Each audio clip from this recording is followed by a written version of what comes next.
The camels are on the horizon. I don't know if you guys have seen this commentary floating around, but I'm going to read it to you because I think it is significant. The founder of Dubai, Sheikh Rashid, was asked in an interview about the future of his country, and he replied, "My grandfather rode a camel. My father rode a camel. I ride a Mercedes. My son will ride a Land Rover. My grandson will ride a Land Rover. But my great-grandson will have to ride a camel again." When asked why, his response was, "Hard times create strong men. Strong men create easy times. Easy times create weak men.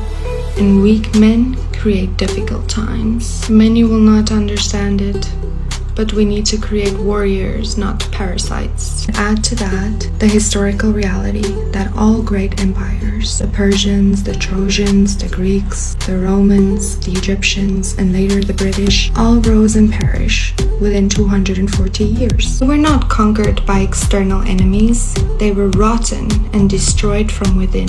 America has reached that 240-year mark, and it is starting to become visible and accelerating. We are past the Mercedes and Land Rover years.